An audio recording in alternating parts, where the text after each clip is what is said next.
Today's an exciting day because we get to take a look at Mythic Legions Legacy of Mythoss. And this is Otho and Urzokk.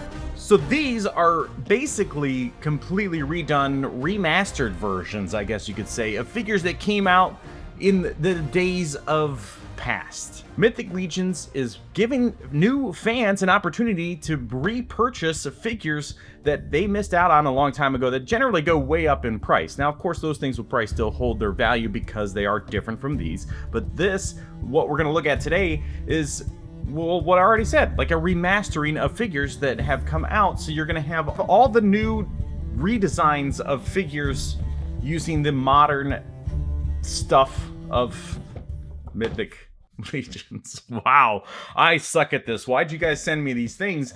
I don't know how to do reviews no mo. So join me as we look at all the details, the articulation, and of course do some posing along the way and find out if these things are worth it. Sliding them out of the box, you get a little piece of paper, you get a little insert sleeve with a nice little background. So if you like backgrounds, sleeves, well, don't be afraid to take that out and have this epic dragon and bones and, well, there's no bones, but you get what I'm saying. Anyway, this little sheet is probably just telling you about warming up the stuff. Yes, warm it up, especially during cold weather, blah, blah, blah, blah. I mean, this is cool, but if you're gonna do this, I still believe the thing that I said a long time ago when I reviewed my very first one a couple years ago. It said, well, I didn't know they were modular. The commenters let me know they were modular. So I think with the new Mythic Legions fans, having something in the box like that, like if you're gonna put that paper in there, just go ahead and add, these things are modular. So grab a couple, swap things around. There's holes on their backs because you can plug things in and make all new creatures. This is a line that, if you're not familiar with Mythic Legions, this is a line that basically has endless possibilities. And if you go to a convention that is Mythic Legions centric, you'll see the possibilities truly are limitless. So first up, we get to look at Urzokk. This is the worst. Okay, wow. I mean, this is just, it's a masterpiece brand full of master artists. So let's just get into it because there's a lot of accessories and it kind of, we get an idea of what the modularity is going to be with these pieces. So let's just look at it. Stupid. So starting things off with Urzokk, he's got these shoulder pad options, which are pretty epic. I mean, look at the details in there. Very crunchy, very on brand for this this kind of character to look like it's all, I mean, shoot, just think of like Lord of the Rings and how all these guys like made their own crap. And it definitely has that kind of vibe. So when you look at the back of these things, they will have these different cutouts. Depending on the figure, depending on when they were released, the size of these holes might vary. But you can take things such as these shoulder pads and plug them in. And there are characters out there with wings and like just crazy back accoutrement. So just a quick application, you get to see how much bulkier this guy becomes just by simply adding those things. What a transformation that is. And then we also get this piece, which I don't know what it is. And this is kind of one of those examples where, like, you know, you have endless possibilities, but then you get stuff like this and you're like, well, where does it go? If you talk to a Mythic Legions person, I mean, someone might tell you this is meant to go specifically somewhere. Others might say, it doesn't matter. Just put it where you want. Like, there is no right or wrong. I still would like some sort of instructions for this. Maybe I'll eventually figure that out. And if I do, I'll make sure to point it out in some sort of B-roll or something. We have an axe in the box, which good gourd? Nope. This is very nice. And it's on par with Mythic Legions. Look, anytime I review their stuff, I think for the most part, I'm impressed with the quality and all this in the, like, the details of the sculpt work, and they really do not shy away from paint. So you're gonna get really high quality stuff, and it makes them really worth the price, especially when you compare it to other brands out there for their price points and how little paint that they may have or how kind of generic some parts may be.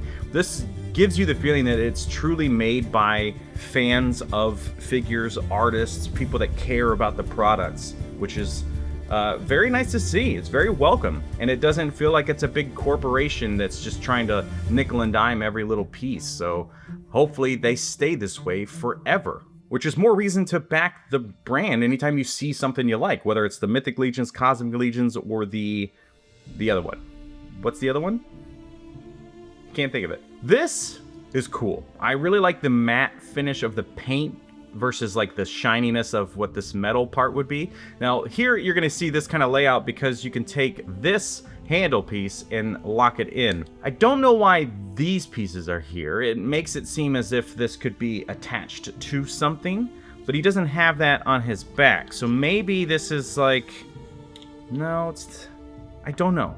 It clearly has some sort of purpose to attach to something. It's just him and his design doesn't mean you can do this, which would be pretty cool. Kind of Link from Zelda, like just attaching a thing to his back. But it kind of leads you down doing a little bit of research to find examples of what people are doing here. I thought maybe you could attach it to an arm, so it would be more like that, but I don't see a hole or a way to attach those things. This set, you only get these gripping hands. It's a bit of a bummer to only have one set of gripping hands, but you know what? I think mostly for a guy like this, you're just gonna have him holding his weapons, but yeah, options would be fun. Anyway, there's a lot going on the body of this guy, and we should really kind of talk about these details. But before we do that, we do need to look at these alternate head sculpts. So what he's got on by default is looking really nice. Check out those details. The paintwork around the hairline, it's like he's got that like stubble of hair on the top of his head, which is interesting for a figure like this. I didn't think they grew hair. But the paintwork in the mouth, look at that. Kind of next level to put that much detail into the teeth to give it that much life. This is really well done, and I'm not surprised by any means. Alternate head number 1 is just a closed mouth version, but still looking fantastic. He looks a little bit wetter in the black paint areas like that are washed into the deep wrinkles there. And the last face, which is more of like a battle cry, yelling and fighting. This looks so good. Nice deep sculpt for the mouth, really well done on the teeth, of course. Now, the only downside of this guy is the way that kind of sculpt is in the back of his head, but I think if you get those shoulder pieces on him, maybe get him into a pretty sweet pose. See, this is the advantage, I guess, to this kind of giant ball. Even though you get that weird kind of cutout from the back, you can get poses that you would never get otherwise. So not only does it swivel on that huge ball joint, but you also have this articulation point in the neck. So you can certainly get incredible range out of this guy, depending on what you're needing, which head is attached, which type of character it is, of course. Now the details through the body, look at this. Look at the braided belt, the weaved like pattern here. This is really insane levels of detail here. It's one of those things that definitely it speaks for itself. If you just get a good look at this stuff, you really get to see the beauty and the artistry in these things. This thing is clearly built with passion, and you can see it in every inch of this thing. Now, these things are super modular. I don't know how much stuff will come off on a guy like this. All right, that's one down. Up next, we have Otho. So let's find out if this guy is as cool as he looks in the package as he is when we take him out of it. Is that how those words were supposed to work? I don't think so. Well, stop what you're doing right now and buy this figure. Buy this figure. This thing, I'm already, okay. I just need to shut down, restart, and get into it. This thing definitely comes loaded with accessories, and you do get your alternate hands, which is nice to see. I still don't understand why the other guy didn't have it, but that's okay. This thing is as stunning as you thought it may have been, so let's just get into these details and find out why I love it so much. I mean, you can see it right now. This is why. Up first, we have our first sword, which comes with a sheath or scabbard. I will never remember. Scabbard, right? Because it's a hard-based one. Doesn't matter. It's got a little notch on there, so it clearly will lock into his belt or wherever you want to put it. And then the blade itself, you can just see also, like, seeing these two guys together and the difference not only in the mythology of these characters and like how this thing is super refined and gorgeous. Like, look at the details and craftsmanship of the civilization versus like the orcs and their brute design. So these things are going to go really well together and be great for posing in a battle scene. Up next, we have the True Knight's Blade. I mean, I don't know any of the details. I'm making stuff up. This is clearly like, because he is the thing he is. And if I would have read the back of the box, I would have a little bit more lore to tell you. But you know what? This is an action figure review. And since these things are basically whatever you want them to be, there is a lot of mythology behind these things and stories they write. So you can follow Mythic Legions, and if you just like good storytelling, there's a lot of that involved in their posts. Look at that blade. It's stunning. It just truly is this guy representing his kingdom in this knight's gorgeous blade with a little tiger on the end of it. And I would be careful of this, because you can most certainly, I mean, look how there's like a little bit of give there. That thing could certainly end up breaking off at some point. And this one does not have a lock for his belt, so it's gonna, I have to assume, slide into one of his, like, yeah, through this looped section, I'm guessing, but who knows? I'm a noob. Up next, we have the stunning axe, which has great detail here in the sculpt work. Look, that is actually a cutout, and there's a lot of blue. It's the same blue as my mat, so it's getting lost in there. But look at, like, having that cut out, it's just like, it's such a nice, it's just such a nice detail. All of this through here, lots going on. This looks like it would come apart. Oh, yeah, it definitely does. I don't know if this is just part of their modularity stuff, or mine wasn't glued. Like, that looks like it would come apart there too, and I could probably force it, but I am curious why that was so easy to remove. But the details here, I mean, it just really shows you the difference between these two civilizations and the craftsmanship of the creators and how they can nail it. We have these shoulder guards, which I think are called like pauldrons or something like that. But these, look at the detail on that. This guy really is representing his king and queen with these gorgeous details in paintwork. I mean, just look at the craftsmanship of the paint. Did I say craftsmanship? Definitely said ship. Of the gold. I mean, that looks like an area you could definitely mess up, but they nailed it. The shield, which now has, again, the crest of the lion. This, oh my god, this is such a nice piece. And, you know, it's hard not to want to, like, army build these guys, because, like, this dude comes with 3 different heads. And then if you have heads from any of your other figures, you could attach them to this guy and have an army, a king's army. So again, you get the handle, which will go into this piece.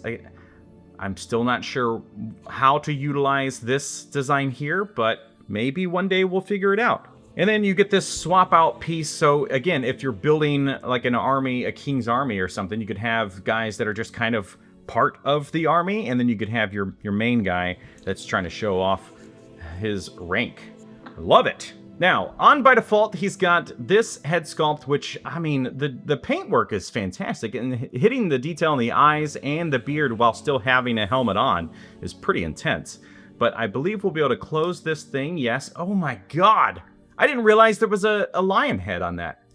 That is awesome. This dude might be one of my new favorite, like, figures, period, but just design-wise, this thing is making him somebody that I would love to pair up with a lot of different figures that I own. I don't know if we can, yeah, you can't really change this. This is this character's, like, this is unique to this character. So you can't really swap out this head piece, but there are alternate heads. So if you want to have more of a generic build, you could go with something like this, pop that on there, and now you just have your standard knight. Now, what is underneath there? Nothing. So I am assuming that all of this stuff kind of comes apart, and there are other characters you can swap around their faces. Maybe even swap around based on the other faceplate here. So let's see. This, I mean, this brand is just getting better and better. Rather than having everything just be its single design, or whatever I'm trying to say, like, this character is this character and that's the end of it, you have ways to really swap around a lot of stuff. So you can remove that faceplate, put it into the other helm or helmet, go that route, or obviously if you have other figures that have removable faceplates, put them together in that. And lastly, we have this head sculpt without the helmet. Now the paint, again, is absolutely perfect on this. Like, the skin tones, there's just a little bit of, like, you know, life in the cheeks. Like the tone is changing, like the blood is circulating through different parts of the body. The lips, the eyes, this is awesome. And it really makes me appreciate this kind of paint work, especially in the eyes, when compared to something like Marvel Legends, where they're doing that, like, and Mayfex, where they do like the printed dot style thing. This is a true masterpiece, even in close-up. Now, this does tell me that we can remove that hair piece. I guess I needed to have a little more faith in the ability to do that. And there we go. This looks so good. I think I would go with this one just because it's so intimidating and unique with this thing, but I don't know if there's other characters out there that have a huge lock-in piece, like maybe any other long-haired characters that somehow do that, but obviously his hair design is pretty unique with the thickness there versus like a standard ponytail. On by default, he's got these kind of gripping hands, which look like they'll be great for the shield or really anything holding the handle of an axe or maybe, you know, like two-handed things. This is a good set by default. He also gets 2 sets of gripping hands, so depending on the angle of the wrist peg that you need. So this one is more of your standard horizontal hinge, and I would like to see them eventually get to a ball peg style, so that way you can just make, they would be able to make just 1 set of hands instead of doing this set as well, so that you can have a vertical hinge for the sword holding hands. So yeah, if they could convert eventually over to a ball peg style, it just opens up the unlimited possibilities of hands. And I would really love to see some kind of open palmed hands, so you could just get more epic battle stances or have them jumping over stuff or holding other things. But that's a small complaint, because when you get something like this in your hands, you're just gonna fall in love with it, and any of the small minor issues are gonna be forgiven, because look at, I mean, just look at the paint work through here. This is, it looks like it's a high, a civilization of high expectation. I don't know what I'm saying. I don't know what I'm trying to say, but this kingdom clearly has the money to invest into beautiful armor and details and stuff. So very fine work here. The soft goods are fantastic. And then you have wires through the lower section, so if you want to take any of the stuff off, you can. So you can pull these guys apart at the waist, remove some of this blue stuff. So if you wanted to have your like kind of generic guard with the other things, you could easily buy 2 of this guy, change up the way the things are attached, and have just a pure armor based dude.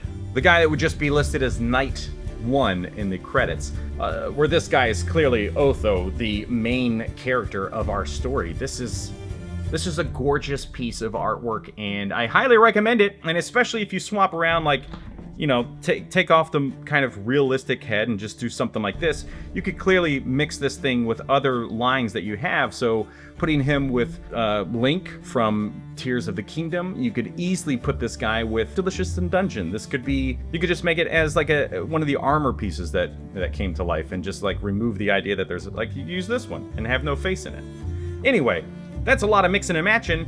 Are these things awesome? Absolutely. I'm very curious of what the old ones look like, because obviously this is a step up in quality and details and articulation and stuff. Speaking of articulation, obviously the range is going to be dependent on how much stuff you have attached to them, but for people in armor, you're still going to be able to get some really cool poses, and you saw that along the way in the video, so I don't even need to talk about articulation in videos that much, do I?